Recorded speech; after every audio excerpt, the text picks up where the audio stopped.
belum ada kreativitas di lini tengah. Bagaimana Arkan Fikri dan juga Zanadin Paris ini sebetulnya adalah dua tipe pemain yang gayanya sama ya gitu. Jadi bertabrakan antara Arkan Fikri dan juga Zanadin Paris ini.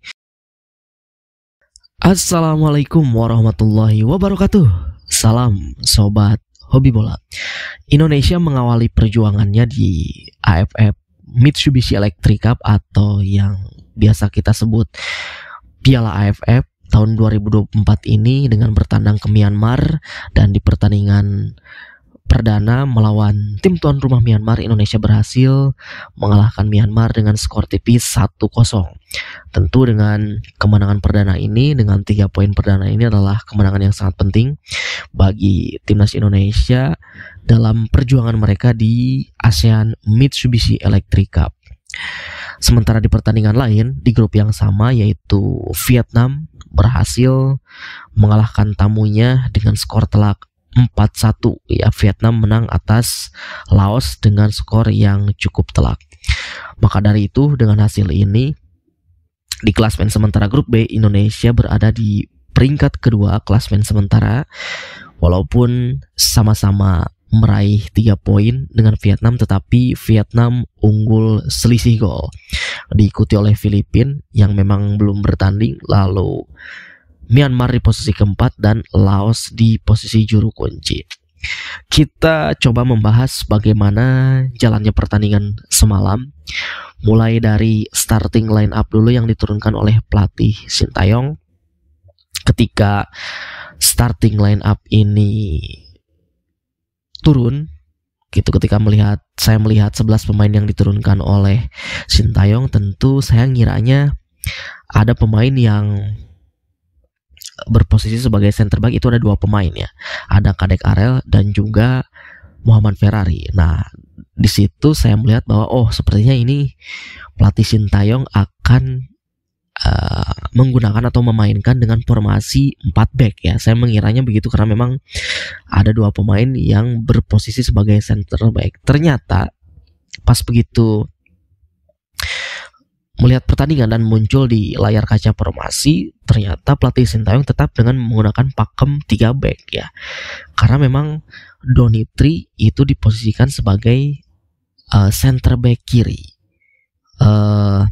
Kadek Arel sebagai center back tengah, dan juga Muhammad Ferrari sebagai center back sebelah kanan. Lalu di wing back kiri itu pelatih Sintayong memposisikan Niko ya, Afrianto Niko, dan Pratama Arhan malah yang di posisi naturalnya itu sebagai wingback kiri diposisikan sebagai wingback kanan. Lalu 2 jangkar tengah, Zanadin Paris dan Arkan Fikri. Lalu Marcelino di depan, dan juga 2 striker, Hoki Caraka dan juga Arkan Kakak ya. Walaupun sebetulnya Marcelino ini diberi peran sebagai free roll, bebas bergerak kemana aja, tetapi di babak pertama terlihat bahwa Marcelino ini selalu bergerak ke sisi kiri ya, itu kebanyakan bergerak ke sisi kiri. Bahkan di babak pertama ini kita melihat bahwa timnas Indonesia terlalu mengandalkan Marcelino Ferdinand kelihatannya. Jadi serangan mudah terbaca, dan tentu para pemain Myanmar sudah mengetahui bahwa Indonesia pasti akan terus mengandalkan Marcelino Ferdinand di babak pertama. Juga Marcelino beberapa kali mendapatkan peluang, termasuk juga shooting dari luar kotak penalti, walaupun masih berada di atas mistar gawang dari Myanmar gitu. Terlihat di babak pertama, kita tahu bahwa ini tim adalah mayoritas usia muda dan belum banyak pemain yang mendapatkan jam terbang di level senior, terutama di lini tengah itu sangat bisa dibilang belum ada kreativitas di lini tengah. Bagaimana Arkan Fikri dan juga Zanadin Paris ini sebetulnya adalah 2 tipe pemain yang gayanya sama ya gitu. Jadi bertabrakan antara Arkan Fikri dan juga Zanadin Paris ini. Jadi terlihat, apalagi Zanadin Paris ya, mungkin karena memang yaitu tadi belum punya pengalaman di timnas senior atau belum punya jam terbang di timnas senior, bahkan di klubnya pun mungkin juga belum begitu banyak jam terbang untuk Zanadin Paris ini, karena kita melihat bahwa Zanadin Paris ini saya melihat banyak sekali ketika melakukan umpan selalu salah umpan, lalu juga telat mengambil keputusan. Ketika melakukan dribble juga terlalu lama melakukan dribble, bahkan terlalu jauh juga ketika serangan balik. Dan ya itu tadi, visi bermainnya belum sepenuhnya punya, itu seperti itu. Jadi memang kreativitas timnas Indonesia di babak pertama itu mudah terbaca oleh para pemain dari Myanmar. Bahkan peluang yang didapatkan Indonesia pun juga kurang begitu mengancam dari pertahanan timnas Myanmar gitu.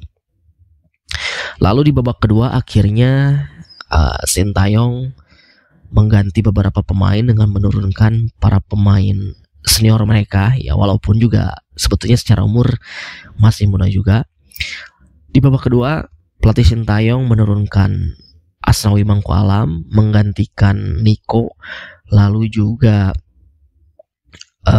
Victor Detan menggantikan Arkan Kaka, dan memasukkan Rafael Strike menggantikan Zanadin Paris. Nah, tentu setelah masuknya 3 pemain ini, terlihat di babak kedua serangan Indonesia lebih cair, umpan-umpan dan kreativitas pun lebih membaik dibandingkan dengan babak pertama. Dan tentu juga pastinya dengan masuknya Rafael Strike ini benar-benar membuka ruang bagi para pemain lainnya gitu. Ketika Rafael Strike mendapatkan bola, 2-3 pemain Myanmar mengepung. Nah, tentu itu menjadi keuntungan bagi para pemain lainnya untuk masuk di second line seperti itu. Tetapi walaupun permainan Indonesia di babak kedua lebih baik di babak pertama, tetapi Indonesia butuh waktu sampai menit ke-70 untuk bisa mencetak gol. Itu pun juga berkat dari ya senjatanya Pratama Arhan ya, berawal dari lemparan jauh terjadi ke mulut, lalu akhirnya Asnawi Mangku Alam mendapatkan kesempatan untuk shoot di depan gawang Myanmar, dan akhirnya bola masuk ke dalam gawang Myanmar seperti itu. Walaupun di babak kedua lebih baik, tetapi Indonesia belum bisa menciptakan gol melalui situasi dari open play ya. Tetapi ya ini adalah pertandingan perdana. Pertandingan perdana itu adalah pertandingan yang selalu sulit bagi tim manapun. Di event apapun pastinya pertandingan perdana itu selalu tidak mudah ya. Termasuk Indonesia semalam melawan Myanmar gitu. Terlihat sangat sekali terlihat bahwa tim ini adalah tim muda dan juga belum banyak mendapatkan jam terbang di level senior. Persiapan hanya 2 minggu dan uji coba pun hanya 1 kali melakukan uji coba. Dan ya itulah, terlihat chemistry dari para pemain pun belum terbentuk gitu. Tetapi kita harapkan mudah-mudahan dari pertandingan ke pertandingan itu kita harapkan ada peningkatan dari timnas Indonesia yang turun di AFF kali ini. Lalu nanti untuk 3 hari ke depan melawan Laos yang akan bertanding di Indonesia di Stadion Manahan, ya saya sih pastinya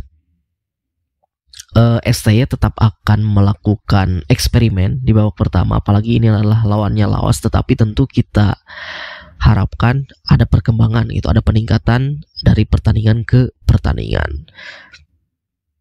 Kita melihat memang di lini tengah yaitu kurang kreativitas. Mungkin di pertandingan selanjutnya ketika melawan Laos, pelatih Sintayong bisa mencoba pemain lain. Masih ada Raihan Hanan bisa bermain di lini tengah, lalu ada Rivaldo Pakpahan juga gitu, seperti itu.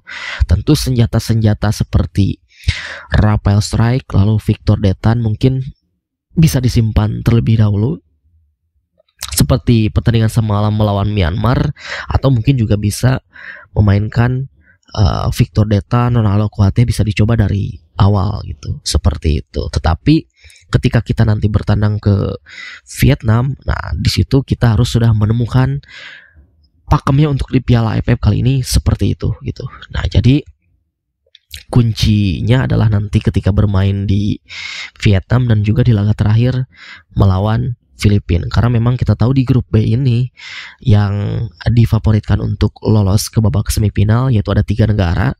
ada Vietnam, Indonesia dan juga Filipina. 3 negara ini berpeluang untuk bisa lolos ke babak semifinal seperti itu ya. Jadi sekali lagi kita terus support, kita terus dukung. Kalau teman-teman atau fans timnas Indonesia ada masukan dan ada kritikan, silahkan mengkritik, tentu dengan bahasa yang baik dan benar ya, jangan menghujat, karena memang ya sekali lagi kita tahu bahwa ini adalah pemain muda, rata-rata atau mayoritas pemain yang belum punya jam terbang di level klubnya masing-masing, dan persiapan dari tim ini itu sangat mepet sekali, hanya 2 minggu, dan uji coba pun juga hanya 1 kali. Tapi mudah-mudahan kita harapkan dari pertandingan ke pertandingan itu selalu ada peningkatan dan juga perkembangan ya. Itu saja dari saya, terima kasih, sampai jumpa lagi di video selanjutnya.